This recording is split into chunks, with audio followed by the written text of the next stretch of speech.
Bien, a empezar ahora. Perfecto.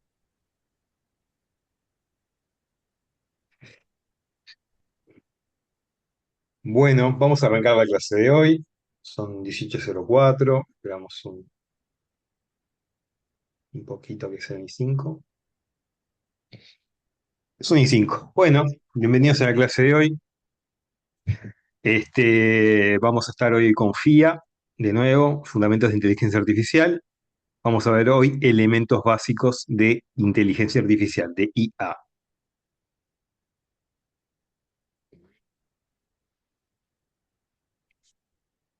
Bueno, la inteligencia artificial o IA es una rama de la informática que se encarga de diseñar sistemas capaces de realizar tareas que normalmente las asociamos con la inteligencia humana.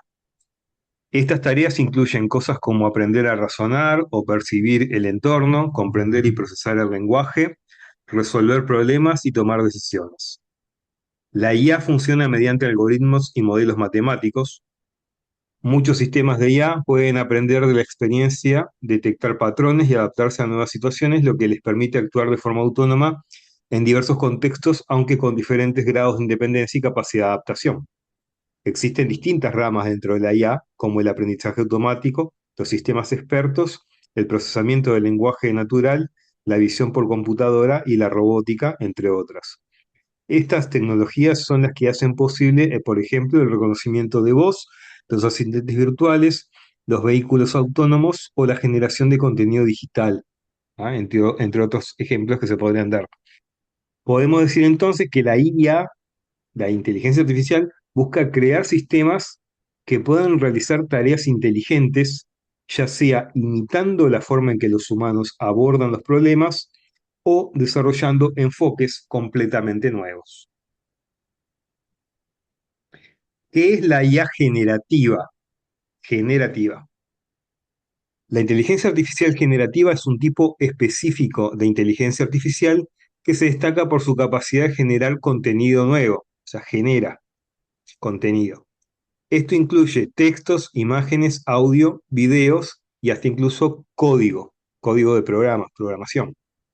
A diferencia de otros sistemas de IA que se enfocan principalmente en analizar, clasificar o predecir datos, la IA generativa es capaz de crear contenido nuevo que reproduce las características y patrones de los datos con los que fue entrenada. Esta capacidad creativa se logra mayormente usando modelos de aprendizaje profundo o deep learning y redes neuronales que permiten procesar patrones complejos. Estos modelos son capaces de procesar instrucciones dadas en lenguaje natural, el lenguaje natural es como hablamos nosotros, y responder con contenido coherente y relevante. Actualmente se está utilizando en muchas áreas, como la escritura automática, la generación de imágenes, la programación, la medicina, el diseño, el marketing y muchos otros más. Podemos decir que la inteligencia artificial generativa es una rama de la inteligencia artificial que crea contenido, lo cual la diferencia de otros tipos de inteligencia artificial más tradicionales.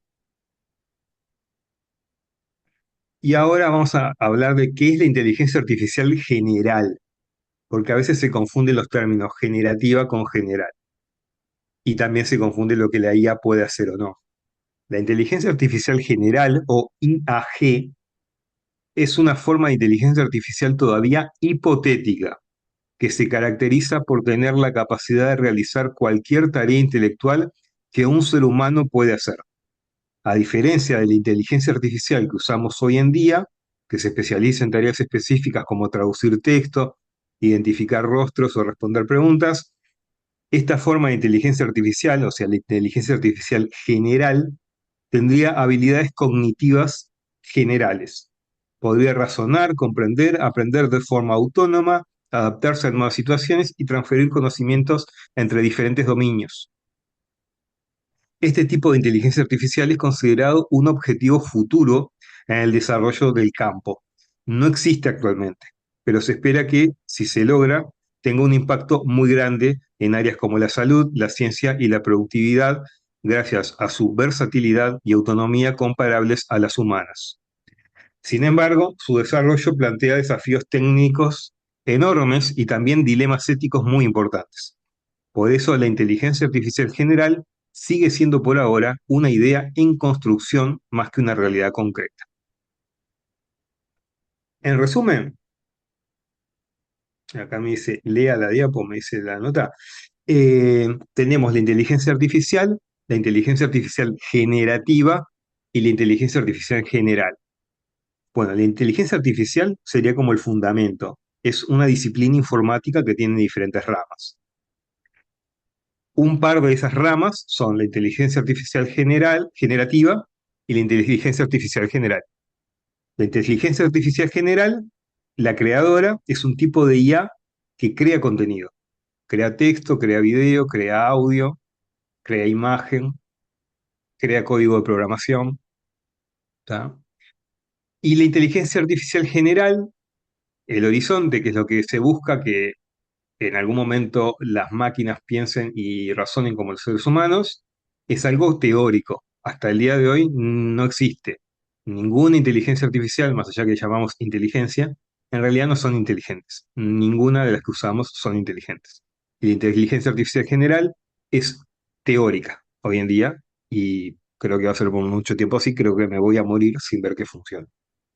Yo me voy a morir bastante más rápido que ustedes, pero igual, falta un rato, creo. Mm. Ahora entonces vamos a ver la evolución histórica de la inteligencia artificial, ¿tá? Que se puede entender como una especie de línea de tiempo en la que vamos a marcar diferentes hitos que significarán avances históricos en lo que tiene que ver con cuestiones teóricas, tecnológicas y tecnológicas aplicadas. Desde el principio del siglo XX se establecieron bases matemáticas y lógicas fundamentales como la máquina de Turing. Esta es la máquina de Turing. Más adelante, en 1950, Alan Turing, el mismo, propuso su famosa prueba, el test de Turing, que no es la máquina, es el test de Turing o la prueba de Turing, para determinar si una máquina podía imitar el comportamiento humano. Básicamente eso lo que quería decir era, bueno, si Turing dice, tenemos que determinar de alguna manera si las máquinas piensan o no. Está, pero eso no sabemos hacerlo. Entonces podemos conformarnos de decir que si una máquina llega a hacerle creer a una persona que está hablando con una persona y no con una máquina, entonces, eso sería el test de Turing, pasaría el test de Turing. En 1956, recién en una conferencia en Dartmouth, se acuñó formalmente el término inteligencia artificial, marcando así el nacimiento oficial de este campo. Durante los años 60 y 70 surgieron los primeros programas conversacionales simples, chats, eh, y sistemas expertos que comenzaron a aplicarse en áreas como la medicina y la industria. En los años 80 y 90 resurgieron las redes neuronales y se desarrollaron nuevas técnicas de aprendizaje automático. Un momento emblemático fue en 1997 cuando la computadora Deep Blue venció al campeón mundial de ajedrez de aquel momento, o por lo menos campeón mundial, no sé si en ese momento era campeón mundial, Garry Kasparov. Ya en los años 2000, con el auge del Big Data y el aprendizaje automático, se abrieron nuevas posibilidades, transformando el procesamiento del lenguaje y la generación de contenido. A partir de 2018, con modelos como GPT, BERT y otros desarrollos posteriores, la inteligencia artificial comenzó a formar parte de herramientas cotidianas y a integrarse en múltiples industrias, como los asistentes de voz y cosas por el estilo.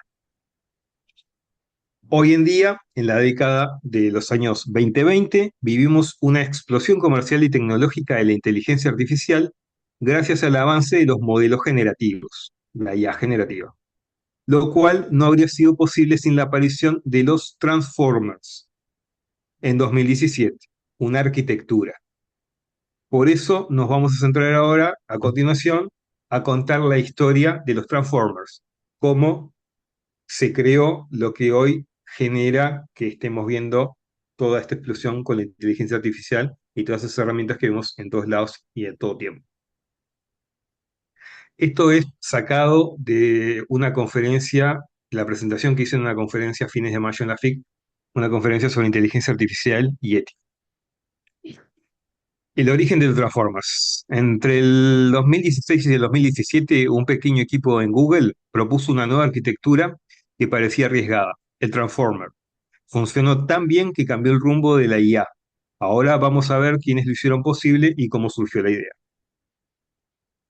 En 2016, Google ya tenía uno de los equipos de inteligencia artificial más fuertes del mundo, Google Brain. Su foco era la traducción automática y estaba trabajando con modelos muy avanzados de redes neuronales recurrentes.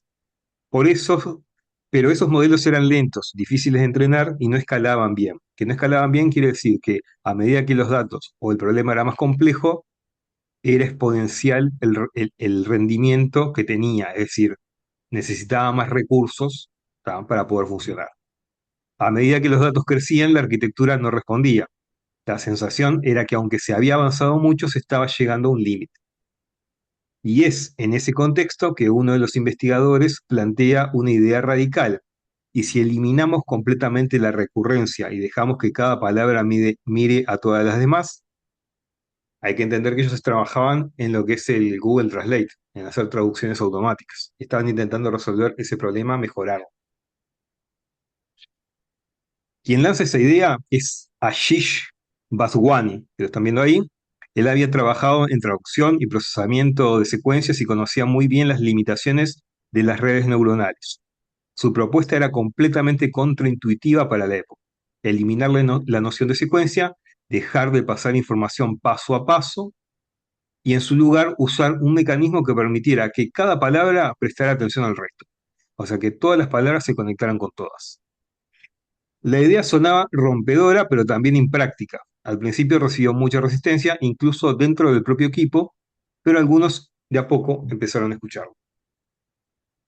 Alguien que lo escuchó y que fue en la cafetería de Google fue la persona que están viendo ahora, que fue uno de los primeros en sumarse a esa idea, Noam Yassir. Ella venía trabajando en modelos a gran escala y tenía una mirada muy pragmática. Ayudó a transformar una idea intuitiva en una arquitectura real, concreta, que pudiera entrenarse. Muchas de las decisiones que hacen que el Transformer funcione hoy en día llevan su huella técnica. Así empezó a tomar forma esta arquitectura, aunque aún sin saber que estaban por cambiar el rumbo de la inteligencia artificial. Esta persona, este investigador, Noam Yassir, se encargaba realmente de pasar a concreto las ideas que habían y crear sistemas en computadoras, programados, sistemas operativos, lo que fuera, que funcionaran y que realmente se pudieran usar. Al proyecto se fueron sumando otras personas claves. Jacob Ushkovait, con experiencia en traducción, aportó conocimientos aplicados y una mirada integral sobre los desafíos reales. Es el que está más a la izquierda, alemán. Nikki Parmar venía del área de visión por computadora y ayudó a adaptar y extender el concepto de atención más allá del texto. Ella venía de la India y es la única mujer que integró este grupo. Lion Jones fue importante para estructurar y refinar la arquitectura organizando el modelo en bloques reutilizables. Ese chico es galés. Y finalmente, Aidan Gómez, que en ese momento era apenas un estudiante de grado, contribuyó activamente en el desarrollo técnico inicial. Era una especie como de becario y venía de Canadá. Pero para que las cosas funcionen, siempre se precisa ingenieros. Con el equipo ya formado, se sumaron dos figuras fundamentales para que Transformers llegara a ser lo que es hoy. Lucas Kaiser venía del mundo de la teoría formal y el aprendizaje profundo, el deep learning, y era co-creador de Tensor-to-Tensor, una librería que permitió implementar rápidamente arquitecturas nuevas. Su aporte fue tanto teórico como práctico. Ilya Polosukin, además de un ingeniero, siempre se precisa algún chico que venga de esa zona del mundo. Él viene de Ucrania, puede haber sido ruso también. Por su parte, tenía un perfil más pragmático y enfocado en aplicaciones reales, con formación en ingeniería, experiencia en procesamiento del lenguaje natural y participación en proyectos de traducción automática. Aportaba una mirada práctica sobre cómo llevar las ideas del equipo a implementaciones funcionales, especialmente en entornos de uso real. No, no, no, salí de acá. Salí de Con sus, acá. con sus incorporaciones, el proyecto quedó conformado por 8 integrantes que completaron el equipo con los perfiles necesarios para llevar la idea adelante.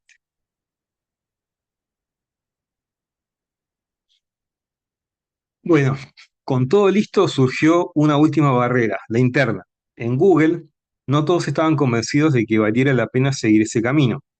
Algunos consideraban que abandonar las redes neuronales era innecesario y que el Transformer sería difícil de justificar frente a arquitecturas probadas. Por lo tanto, no hubo entusiasmo institucional y les dijeron que no siguieran con eso, que no iban a aplicarlo, que iba en contra de la lógica del negocio de la empresa Google. Entonces, ya está, se había terminado. Pero el equipo siguió insistiendo. Trabajaron en sus tiempos libres, siguieron refinando la arquitectura y finalmente enviaron el trabajo a una conferencia en 2017. Durante una de las últimas etapas de redacción, mientras discutían cómo titular el trabajo, Johnson, el chico de Gales, propuso con humor una frase haciendo un guiño al famoso tema de los Beatles, All you need is love. Lo que comenzó como, perdón, la frase, el guiño es All you need is love, sí. Lo que comenzó como una broma interna terminó capturando perfectamente la esencia de la propuesta. Una arquitectura basada únicamente en mecanismos de atención, sin procesar palabra por palabra ni aplicar filtros sobre el texto. Así nació un paper que le pusieron de nombre Attention is All You Need, firmado por los 8 autores de orígenes, perfiles y trayectorias muy diferentes, pero con una idea clara y revolucionaria. El impacto del Transformer fue decisivo, aunque su magnitud no se percibió de inmediato. En pocos años su arquitectura se consolidó como el nuevo estándar para el procesamiento del lenguaje, sobre todo para las traducciones, y luego se expandió hacia otros dominios como la imagen, el audio y el video, que es lo que podemos ver hoy en día. Tras la publicación del trabajo, quienes participaron en su desarrollo tomaron rumbos diversos. Algunos continuaron la investigación académica, otros lideraron nuevos proyectos tecnológicos y varios contribuyeron a la creación de iniciativas centradas en el desarrollo de modelos de gran escala. Más allá de sus trayectorias individuales, lo que los unió fue haber sido protagonistas de un punto de inflexión. Con su trabajo dieron origen a una nueva categoría de sistemas, los modelos fundacionales, entrenados con grandes volúmenes de datos y capaces de adaptarse a múltiples tareas sin ser diseñados específicamente para ninguna de ellas. Ese momento marcó el inicio de la era moderna de la inteligencia artificial generativa. Entonces, en resumen, allá por 1950 se establecen unas bases lógicas y matemáticas y aparece el test de Turing. En el 56 nace el término inteligencia artificial en un congreso. En los 60 y en los 70 aparecen los primeros programas conversacionales y sistemas expertos. En el 97, Deep Blue, que era una computadora, vence a Kasparov, el ajedrecista. En el 2017 aparecen los Transformers, se publica lo que acabamos de ver, y en el 2018 y para adelante aparece el auge de la inteligencia artificial generativa.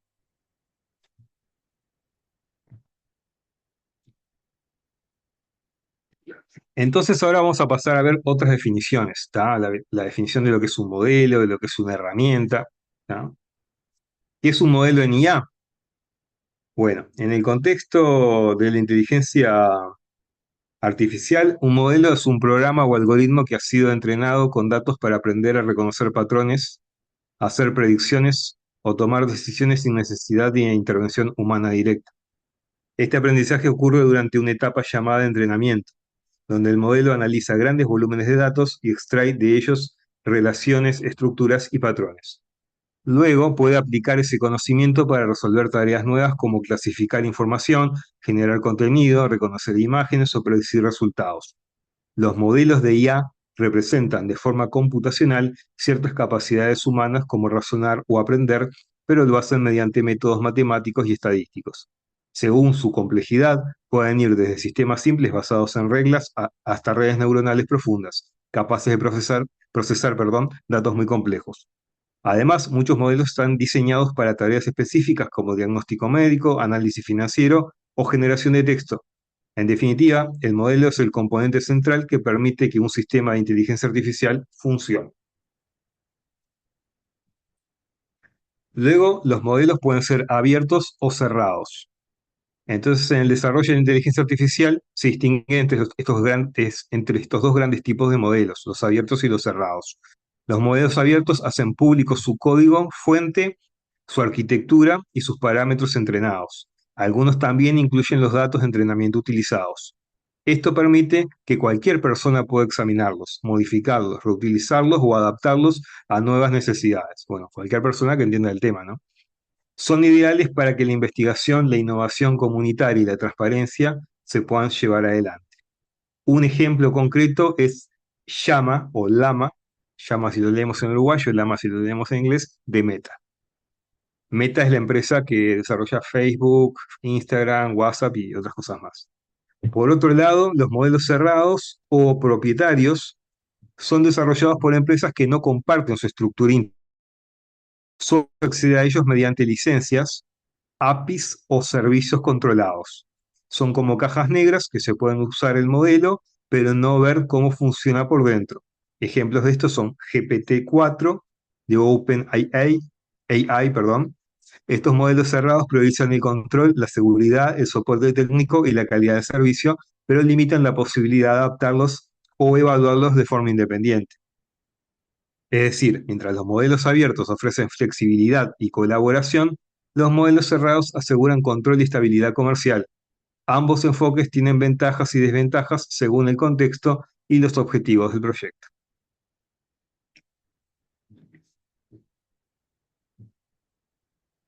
Y ahora vamos a ver qué es una herramienta. En la inteligencia artificial, una herramienta se refiere a un programa, aplicación o sistema que usa algoritmos avanzados como redes neuronales o aprendizaje automático para llevar a cabo tareas que normalmente requieren capacidades humanas. Estas tareas pueden ser muy variadas, desde analizar grandes volúmenes de datos, reconocer patrones, generar texto o imágenes, hasta asistir en toma de decisiones o personalizar contenidos. A diferencia de un software tradicional que sigue instrucciones fijas, una herramienta de IA puede aprender patrones a partir de datos. Esto le permite mejorar su desempeño y en algunos casos adaptarse a nuevas situaciones con el tiempo. Por eso, este tipo de herramientas se está utilizando en muchos sectores, desde la automatización de procesos y atención al cliente hasta la educación, el marketing, el diseño y la medicina. Por lo tanto, una herramienta en IA es un sistema inteligente diseñado para facilitar o potenciar tareas complejas, imitando capacidades cognitivas humanas mediante el uso de modelos entrenados. Y ahora, como esto me ha quedado muy claro, vamos a ver esto de las empresas líderes. Me voy a adelantar un segundito y vamos a ver esta diapo, ¿tá? Para que queden claros estos conceptos. Las empresas líderes del área son simplemente estas empresas que desarrollan diferentes cuestiones. Entonces acá tenemos, voy a hacer un esfuerzo, puntero láser. Ahí también un puntero, ¿no? Sí. Empresas líderes. Bueno, está OpenAI, Google, Microsoft, Nvidia, Meta, ¿tá? Y otras más. Son empresas tecnológicas que desarrollan hardware y también desarrollan modelos de IA y desarrollan también herramientas, ¿tá? Pero acá lo que vamos, los modelos de IA. Ahora tenemos un modelo de IA, ¿tá? Puede haber modelos cerrados o modelos abiertos. Ejemplo de modelos de IA puede ser, por ejemplo, GPT-4, ¿tá? Y luego tenemos las herramientas, que las herramientas en sí es un software que nos permite utilizar el modelo.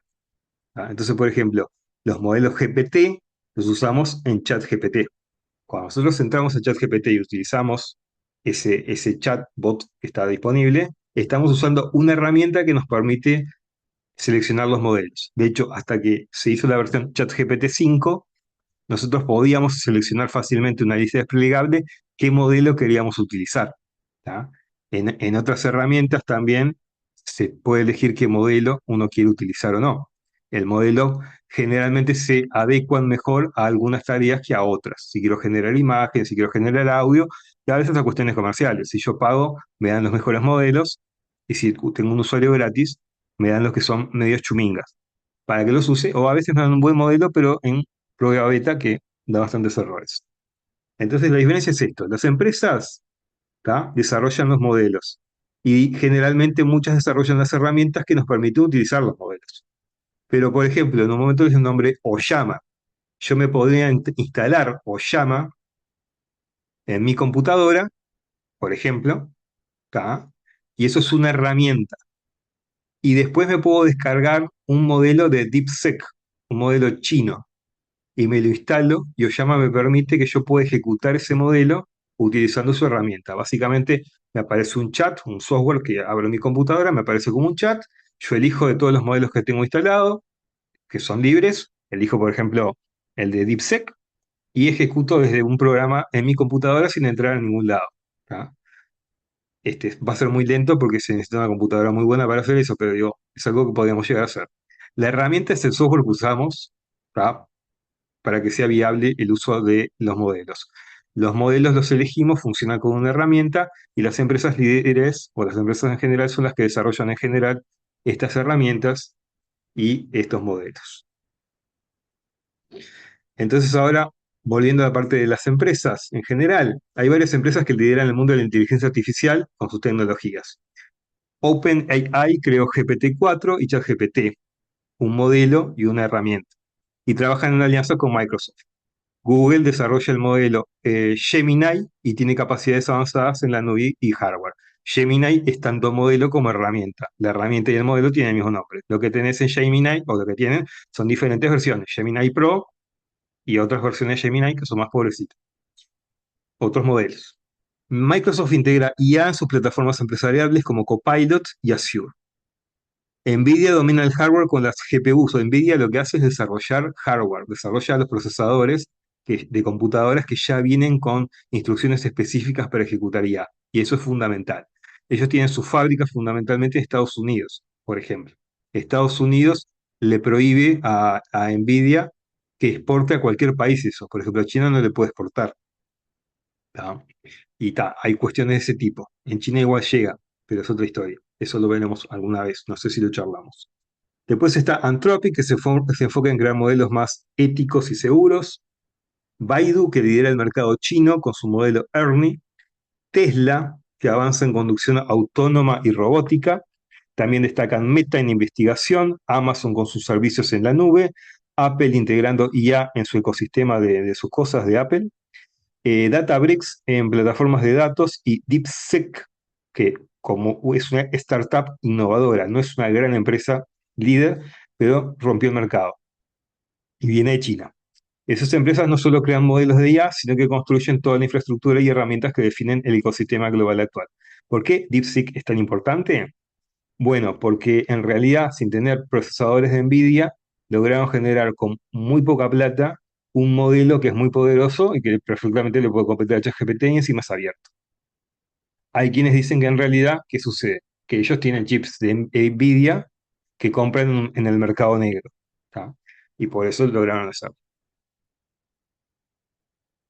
Y para no irnos también del tema, las siete magníficas. Estas son siete empresas, ¿tá? Que se dice las siete magníficas. En particular, son las que se dicen las grandes tecnológicas del mundo. Son Google, Amazon, Tesla, Apple, Meta, Nvidia y Microsoft. Que estas no solamente dominan la IA, sino que también dominan toda la economía digital global, ¿tá? Lo que lleva hasta incluso a plantearse la imposición de impuestos a nivel global para cobrarle a este tipo de empresas. Entonces, están vinculadas con esto, pues están vinculadas con todo. Y bueno, y para terminar, les dejo una recomendación para el fin de semana, que es Ex Machina, película del 2014, donde un joven programador es invitado por el excéntrico CEO de su empresa a participar de un test de Turing con Ava, un androide con inteligencia artificial avanzada. Lo que comienza como un experimento se convierte en un thriller psicológico que cuestiona la manipulación, la conciencia y el poder. Así que esta es la recomendación, está en Netflix, los que tienen Netflix la pueden ver, y si no, la pueden buscar por ahí, la van a encontrar. Así que ahora, para terminar con esta parte, vemos si tienen alguna pregunta. En el chat hay una pregunta. Dale, pregunta nomás. Sí, me podés No leer. entiendo, sí, no entiendo cómo funciona el transformer. Eso de que dejó de ir palabra a palabra, ¿es como una forma de paralelizado de tareas? En realidad lo que sucede era lo siguiente. Hasta ese momento lo que se hacía era intentar, los traductores generalmente eran malos, o sea, no traducían bien del todo. No sé si ustedes recuerdan usar un traductor hace 5 años, 6 años, no pasaba, no traducían bien del todo. Entonces lo que hacían era intentar buscar patrones, ¿tá?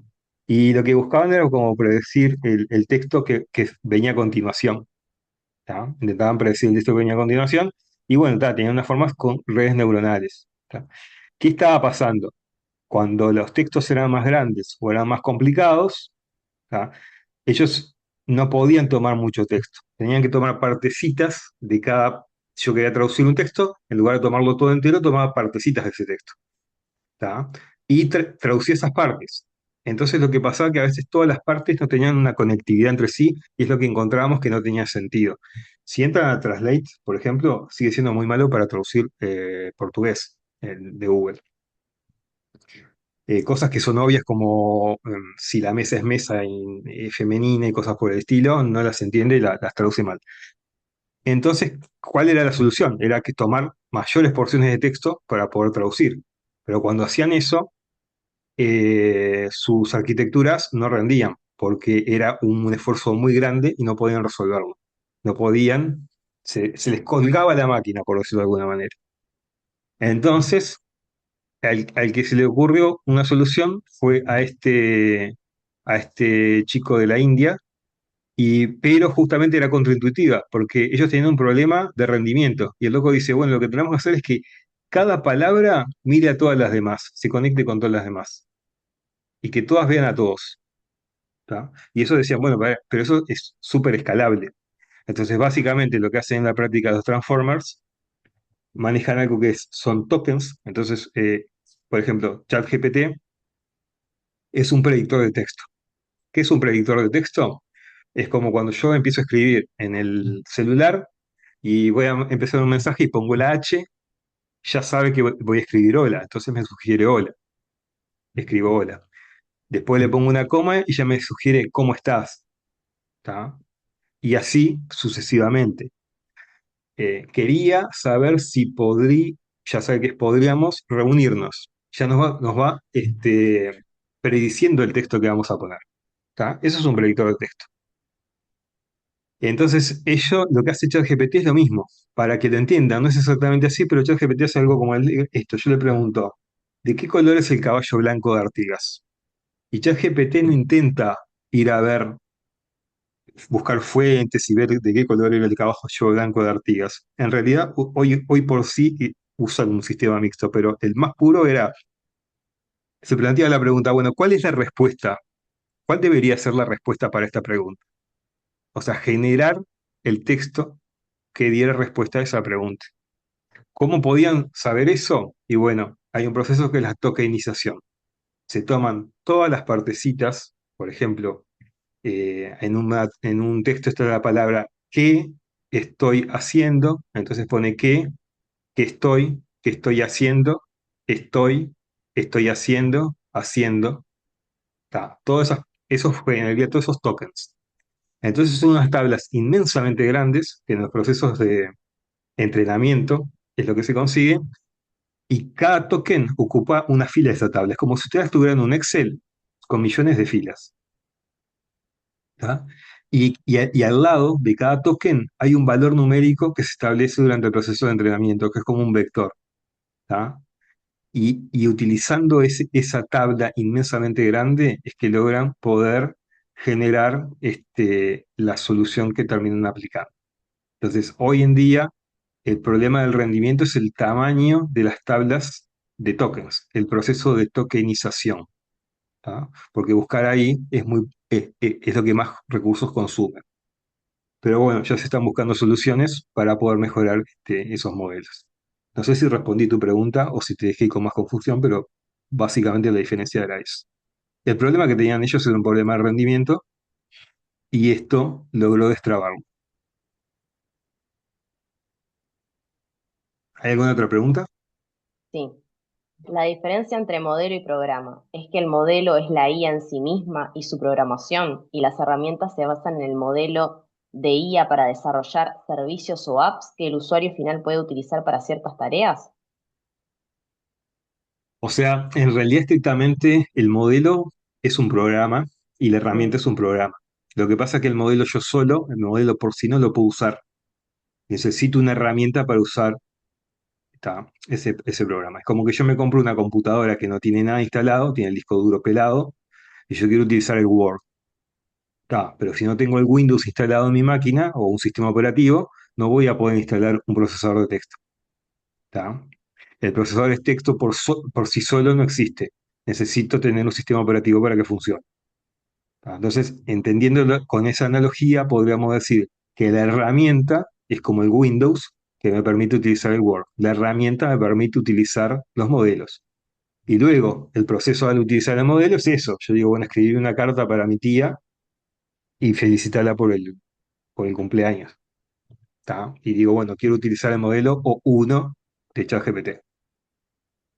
Elijo el modelo, entro a ChatGPT, elijo el modelo y le pido lo que quiero y ahí me genera un producto.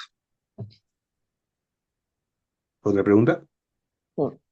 O sea que ChatGPT funciona como el teclado del teléfono cuando estamos escribiendo. Sí, o sea, sí, es bastante mejor, ¿no? Hay Sí, una diferencia enorme, pero digo, sí, es un predictor de texto, no piensa, no es inteligente, no, ni cerca de ser inteligente. no hay más preguntas. ¿No? Así que está, es así. Pero muchas veces sentimos que es inteligente y que nos responde cosas, o sea que ahí el tema del el test de Turing está bastante cerca de pasarlo. Bueno, entonces ahora, ¿cómo seguimos, Victoria? Sigo yo, me Bien. tocó. Bueno, Voy a es compartir la primera clase que pantalla. vas a dar. No sean malos, por favor, les pido. Es la primera clase que No, doy. Ahí está viendo, ¿no? sí, se ve perfecto. Perfecto. Ok. Bueno. Bueno, seguimos con los principios de la inteligencia artificial, ¿sí? Antes de empezar, quiero que tengan en claro cuáles son los objetivos de la clase de hoy que voy a dar yo. Al finalizar esta sesión, espero que cada uno de ustedes pueda comprender qué es un prompt, cómo se construye con la estructura de rol, contexto, acción y formato, reconocer los distintos tipos de instrucciones que se le puede dar a una IA, aprender a iterar y ajustar sus prompts, porque el primer intento casi nunca es perfecto, evaluar las respuestas de la IA, distinguiendo si son pertinentes, precisas y útiles, y muy importante, identificar cuándo una respuesta es correcta, cuándo solo parece que es buena pero tiene errores y cuándo es directamente engañosa. Y además de esto vamos a trabajar cómo detectar alucinaciones y sesgos. Bueno, vamos a trabajar con un concepto fundamental en la interacción con herramientas de inteligencia artificial generativa, que es el prompt. ¿Qué es un prompt? Un prompt es una instrucción, una pregunta o incluso un fragmento de texto que le damos a un sistema de inteligencia artificial para que genere una respuesta o realice una tarea. En otras palabras, es la forma en la que nos comunicamos con la IA. La calidad de la respuesta que recibimos depende directamente de cómo formulemos esa instrucción. Esta primera parte vamos a enfocarnos en una estructura básica para redactar un buen prompt. Ahí yo les puse RCAF, eso es rol, contexto, acción y formato, y es para que se acuerden. El rol es, definimos qué queremos que sea la IA. El contexto, en qué situación o tema debe ubicarse. Acción, le indicamos lo que tiene que hacer exactamente, es decir, tiene que resumir, tiene que explicar, tiene que comparar, tiene que crear un ejemplo, etc. Y formato, definimos cómo queremos que sea esa respuesta o resultado. Vamos a ver un ejemplo ahora. Bueno, acá yo abrí ChatGPT y le hice un prompt, ¿sí? Escribí un prompt. Le puse, definí inteligencia artificial, ¿sí? Entonces, bueno, ¿qué me dijo? La inteligencia artificial, IA, se puede definir como la disciplina de la informática que busca desarrollar sistemas capaces de realizar tareas que, si las hiciera un ser humano, requerirían inteligencia. Estas tareas incluyen el razonamiento, el aprendizaje, la percepción, la comprensión del lenguaje natural y la toma de decisiones. En otras palabras, la IA consiste en diseñar programas o máquinas que puedan simular procesos cognitivos humanos, adaptarse a nuevas situaciones y mejorar su desempeño con la experiencia. Dicho más simple, la IA es cuando una máquina no solo sigue instrucciones fijas, sino que piensa de forma parecida a un humano, resolviendo problemas, aprendiendo y tomando decisiones. Y bueno, ya ahí abajo me dice, ¿querés que te arme una definición más académica, tipo diccionario, una versión más simple y didáctica para usar en clase? Bueno, ¿qué pasa ahí? Ahí pasa que el problema es que el prompt está incompleto, ¿sí? No tiene rol. La IA no sabe desde qué perspectiva contestarme. Podría hacerlo como un científico, como un abogado, como un filósofo, y en todas nos daría un resultado distinto. no tiene contexto, no se aclara para quién es esa definición. No es lo mismo explicarle inteligencia artificial a un estudiante del liceo que a un especialista en informática. No tiene acción precisa, no le indico si quiero un resumen, una explicación detallada o un ejemplo, y tampoco tiene formato. La respuesta puede venir en un párrafo largo, en una lista o incluso de una forma confusa. Por eso, la definición que devuelve la IA termina siendo demasiado general, técnica o extensa y no se ajusta a lo que realmente necesitábamos. Entonces, volví de vuelta y le volví a dar esa instrucción. Ese mismo, ahí. Bien, y ahí le dije, actúa como un docente universitario de informática. Estás explicando a estudiantes de primer año qué es la inteligencia artificial. Definí el concepto en un lenguaje claro y sencillo y redacta la definición en no más de 3 frases cortas. A ver, ¿qué me tira?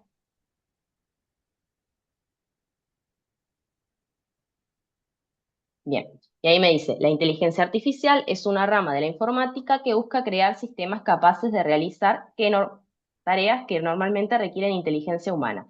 Incluye actividades como aprender, razonar, reconocer patrones y comprender el lenguaje. En pocas palabras, es cuando una máquina puede simular formas de pensar y actuar parecidas a las nuestras. Bueno, ahora fíjense que cuando yo formulo el prompt de manera más estructurada, es decir, le di un rol, le pedí que actúe como un docente universitario de informática, eso ya le marca desde qué lugar debe responder. Le di un contexto, le aclaré que estaba hablando con estudiantes de primer año, lo que implica que va a usar un lenguaje quizás más sencillo sin tecnicismos excesivos. Le indiqué una acción concreta, le dije, definí el concepto de inteligencia artificial. Y más específico, le di el formato, en no más de 3 frases cortas. Con esas 4 pautas, el resultado mejora muchísimo, la respuesta es más clara, ajustada al nivel del estudiante y en el formato que yo necesito. Bien, entonces, iteración y ajuste. ¿Qué es esto? Cuando trabajamos con inteligencia artificial generativa, tenemos que asumir algo importante. Como ya vimos, un prompt rara vez es perfecto en el primer intento. Y acá aparece la idea de iteración y ajuste. Iterar significa repetir, probar de nuevo y cada vez hacerlo un poco mejor. Y acá tenemos 3 estrategias básicas. La primera sería reformular, cambiar la manera en que pedimos algo, usar otras palabras, agregar más detalle. Secuencia de prompts. En vez de pedir todo de golpe, dividimos el proceso en pasos, donde cada respuesta alimenta a la siguiente. Y ajuste progresivo. Es como un diálogo, vamos guiando a la guía con correcciones hasta llegar a lo que realmente queremos. Y bueno, lo importante también, como comentaba José, es que es entender que interactuar con una guía no es simplemente darle una orden y listo, sino, bueno, tenemos que entablar una especie de conversación orientada a mejorar el resultado y en esa interacción es que aprendemos a ser más precisos. Bien. Después, evaluación de resultados. Cuando recibimos una respuesta de la IA, no alcanza con leerla y darla por válida. Tenemos que evaluarla críticamente. Para eso podemos aplicar 3 preguntas clave. La primera, pertinencia. ¿La respuesta realmente responde a lo que le pedí o se fue por otro lado? Precisión. ¿La información es correcta y verificable o tiene errores? Y utilidad. ¿Esa respuesta me sirve para el objetivo que tenía en mente? Entonces, si la respuesta falla en alguno de estos puntos, no es suficiente. Estos 3 criterios son nuestra brújula para distinguir si lo que generó la IA es confiable y aprovechable o si necesitamos reformular el prompt y volver a intentar. Seguimos en evaluación de resultados. La IA no siempre responde de la misma manera y conviene distinguir 3 tipos de respuesta posible. Por un lado, la respuesta correcta, que es la ideal, la ajustada a lo que queríamos, clara y verificable. Después tenemos plausible, que esta es la más peligrosa porque suena convincente, está bien redactada, pero esconde errores o datos incompletos. Y después engañosa, que ya es directamente falsa o inventada, pero presentada de una forma también muy convincente, lo que la hace difícil de detectar.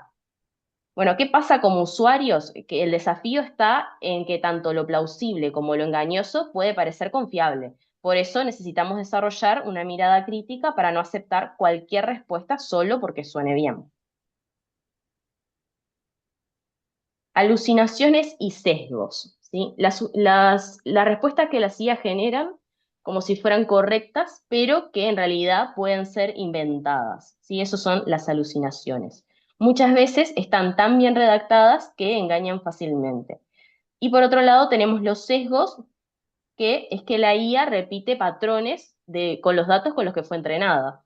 Entonces, bueno, ahí puede reflejar estereotipos, prejuicios, visiones parciales del mundo. Y esto lo mismo, nos obliga a hacer ese ejercicio constante de lectura crítica, ya que la IA en este caso no es neutral y nosotros como usuarios debemos tener la capacidad de detectar y cuestionar estas limitaciones. Bien, está. Acá ya terminó. Y no sé si tienen alguna duda, algún comentario, o pasamos al primer taller, porque como les habíamos dicho, que van a tener un taller que tienen que subir a Eva hasta las 8 hasta que termine la clase. No sé qué me decís, Ager. Está silenciado. Eh, ¿Hay alguna pregunta? Creo que levantaron la mano ahí. Ah, no. ¿Puede explicar lo de las alucinaciones que no entendí Mm. en el chat? Ah, es que no lo veo el chat yo. Ah, por eso, te dijo, ¿puede explicar Ah, lo de alucinaciones? ¿Entendí? sí. Bueno, las alucinaciones son eso, son las respuestas que nos da la IA como si fueran correctas, pero que bueno, en realidad son inventadas.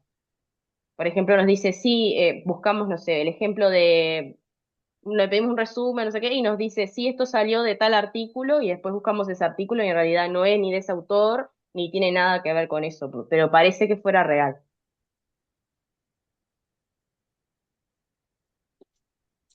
Ah, después piden que puedas repetir la última diapo, no sé si era esta, última diapo.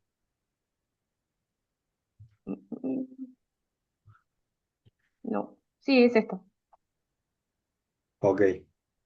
Y después preguntan ahí, ¿qué clase de proceso tendría que hacer uno para verificar contrarrespuesta engañosa o plausible en temas que uno no conoce?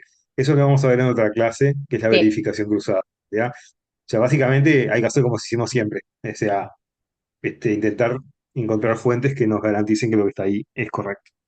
y Y ahora buscar sí, hay nuestras manos referencias. levantadas. Renzo, habla nomás. Uy. Hola, hola, ¿se me escucha?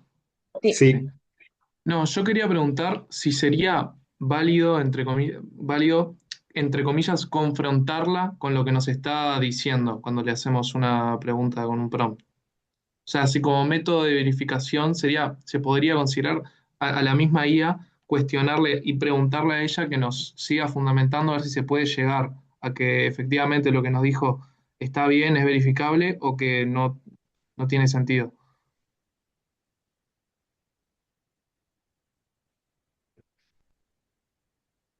Bueno, eh, eh, ahí, bueno, sí, respondo.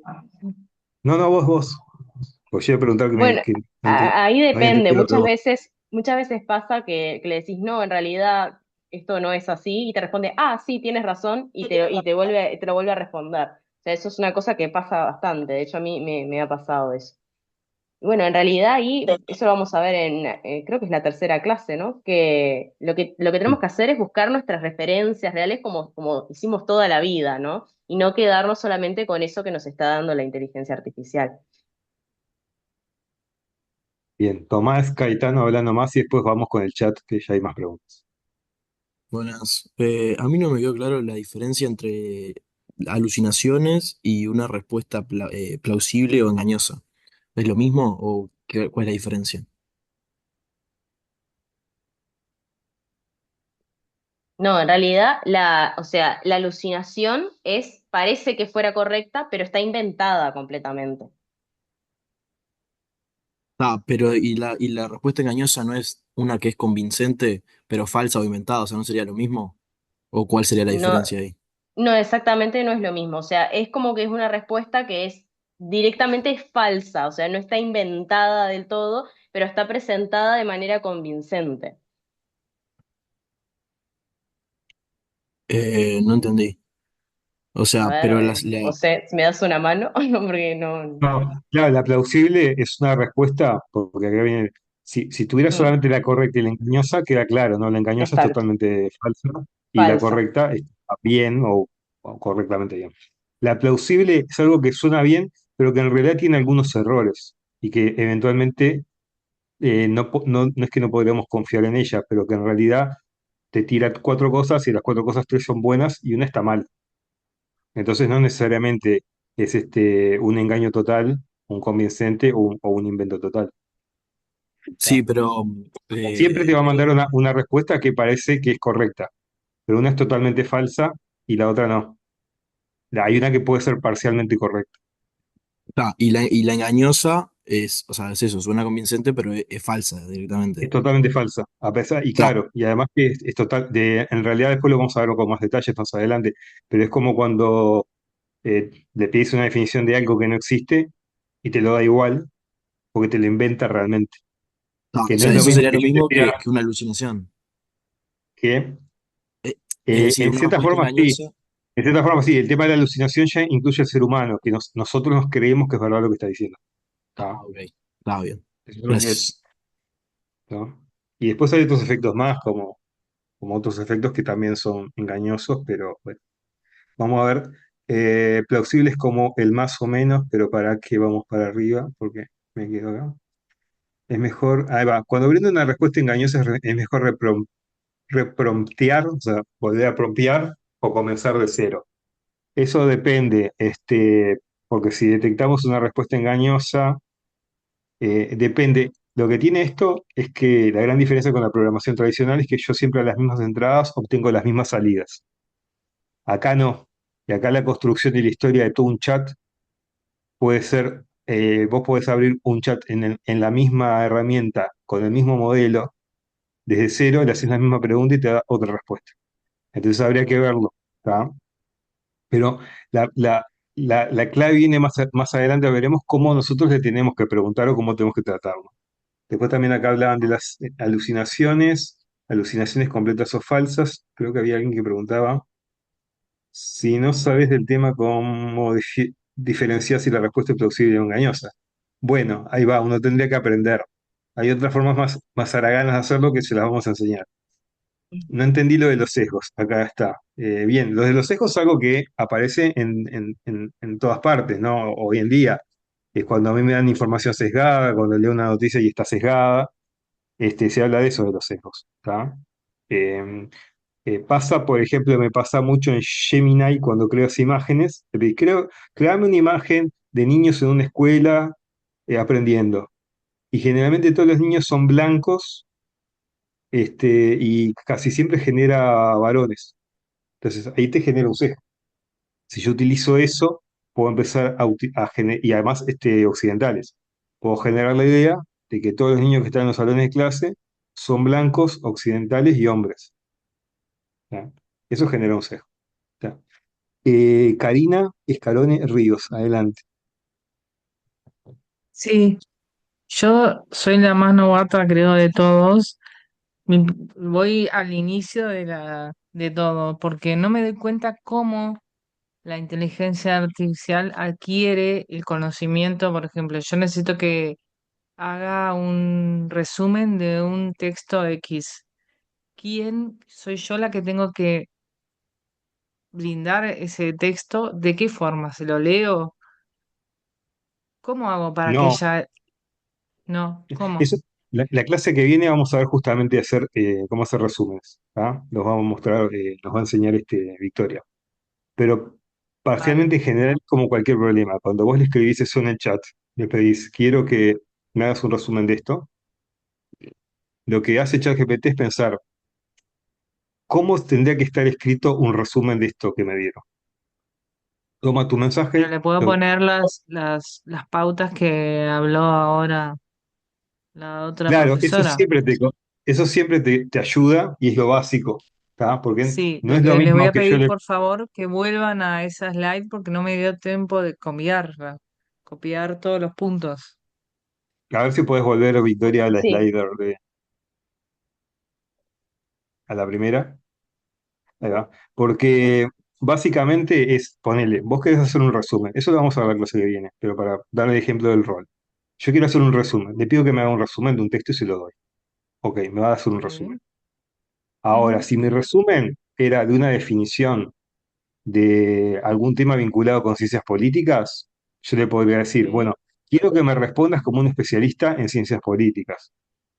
Contexto, necesito hacer el resumen de una definición de esta área de conocimiento. Acción, te pido que me hagas un resumen, ¿tá? Y vos le vas a dar la información, de la información que te viene acá abajo, o sea, pones entre comillas o lo que sea. Bueno, y te lo pido que me lo des sin viñetas, sin listas, que me lo des en un texto fluido, porque lo necesito para escribirlo en otro texto general. Y ahí Sí, seguramente te va a dar con esa mejor resumen. soltura, se ¿Eh? pediría con esa soltura, sin mañetas, sin esto, lo otro, como si estuviera Claro, o hablando sea, con alguien que sabe. bueno, ahí va, justamente, es en lenguaje natural que le pedimos todo, como lo mostró Victoria cuando pasó los videos. Mm, ¿Tá? Le pedimos todo en mm. lenguaje natural. Eso es una de las grandes ventajas, no tenés que escribir ningún lenguaje formal o de programación o algo por el estilo. ¿Tá?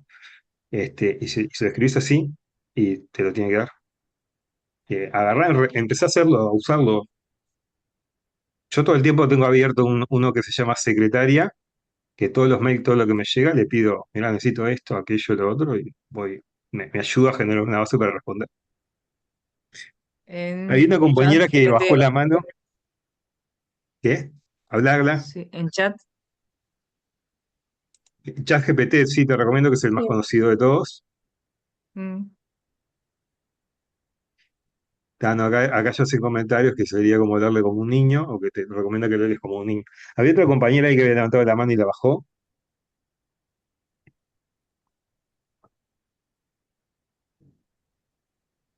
Sí, que con respecto a los sesgos, Mm.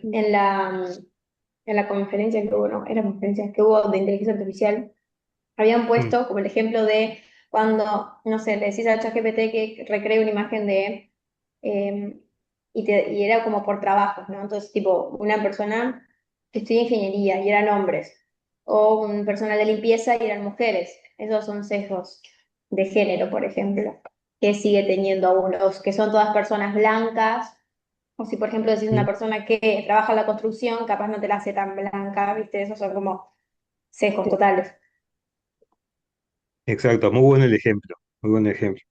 O por ejemplo, cuando yo le pido que me haga alguien árabe, me hacen a una persona con un pañuelo en la cabeza, con una túnica puesta, porque también están otra cosa que son los estereotipos, ¿tá? Y eso genera problemas éticos, ¿no? Así que bueno, viene por ese lado. Bueno, entonces ya están todos listos para el taller. No, para mí una pregunta más acá. Tomás Caetano. ¿Se puede explicar el concepto de acción? Sí, acciones, indicarle lo que tiene que hacer exactamente. Es decir, resumir, explicar, comparar, crear un ejemplo. Eso es acción, sería. Y el Y el formato. El formato, formato es cómo quiero la respuesta, el formato de respuesta que quiero que me dé. O sea, lo quiero en 3 líneas, lo quiero en una lista, lo quiero eso, en una tabla. en una ¿Tá? tabla. Por ejemplo, yo le pasé ayer un montón de sitios para reservar hoteles y le dije, mira, quiero que te comportes como un especialista en turismo, un agente turístico. Estoy organizando un viaje. Necesito que me compares estos sitios de internet y que me des información y que los califiques. Del 0 al 10. 0 es lo peor, 10 es lo mejor. Y después le pedí que me diera la información en una tabla para que sea más fácil de comparar los diferentes sitios con los diferentes elementos que me daba.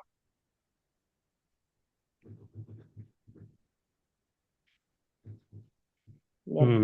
Mm, entonces acá hay dos comentarios. Sí, es el Ah, mismo, en el formato y acción. está bien, ya está. Bueno, Ah, ya está, cerramos la parte de dudas. Ahora la duda es ahora la hacer. duda es el taller. Bueno, como ya les habíamos dicho la otra vez, tienen una serie de talleres, ¿sí? Que no son todas las clases, pero prácticamente todas tienen estos talleres. Entonces, lo que tienen que hacer, tienen tiempo hasta que termine la clase, es decir, hasta las 8. Esto ya quedó abierto en EVA, ahora me voy a fijar por las dudas, pero a las 7 quedaba abierto, de 7 a 8, ¿sí? Y lo que tienen que hacer es lo siguiente. Tienen que crear un prompt, ¿sí? Que le pida a la IA una definición. Por ejemplo, como yo hice, definí qué es la inteligencia artificial, ¿sí? ¿Qué tengo que hacer? Son dos cosas muy concretas. Primero, el prompt que ustedes redactaron y la respuesta que la IA les devolvió.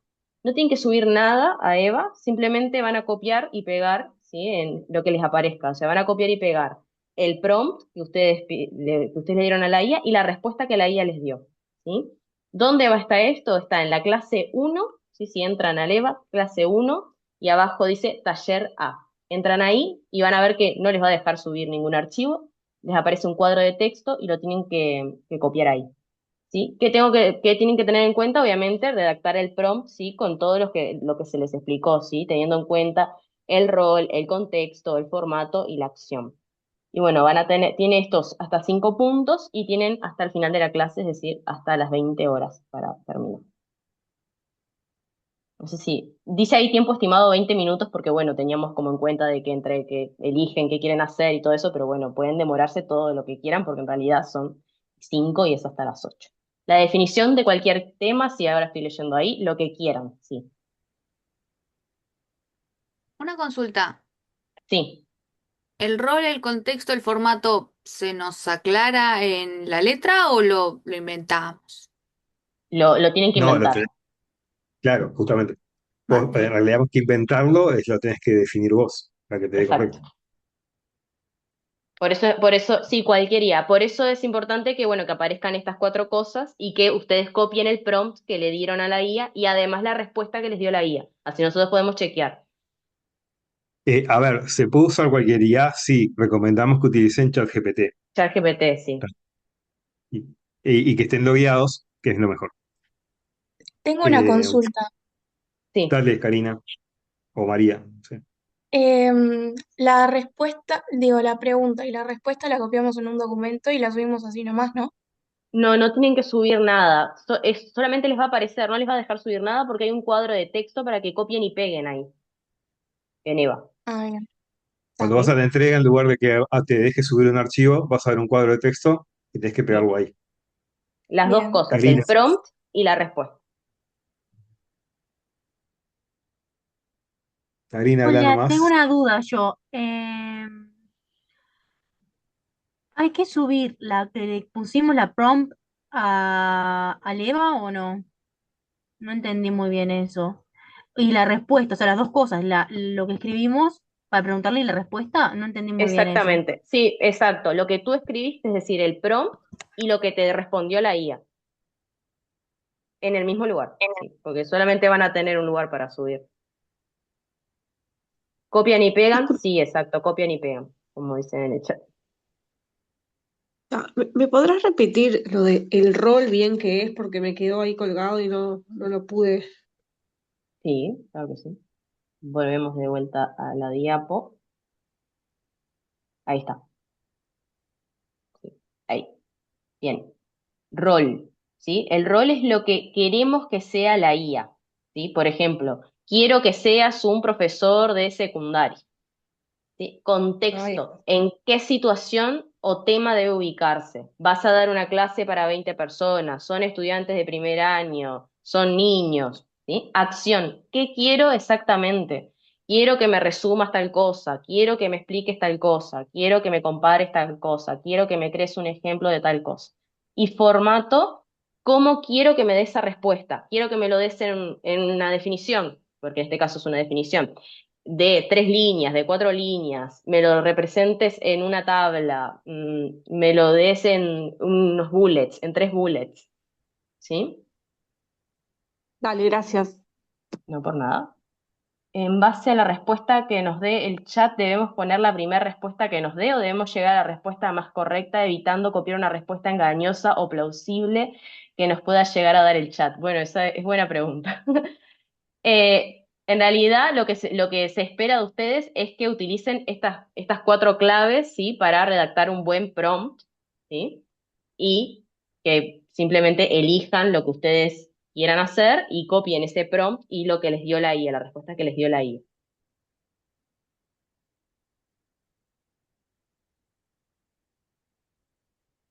Eh, Lo hacemos Pregunta ahora, si ve que ¿no? son. ¿Cómo? Ahora, lo hacemos ahora eso, ¿no? Sí, sí, Sí, sí, ahora y claro, lo tienen que tiene subir. hasta las 20 para Ahí subirlo. va.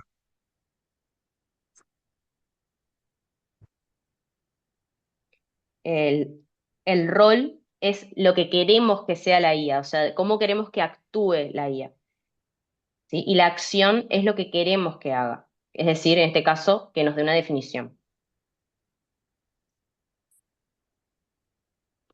Dejo la diapositiva con el... Entendí el trabajo, pero no lo subo, no lo encuentro. Ah. ¿No encontrás dónde está?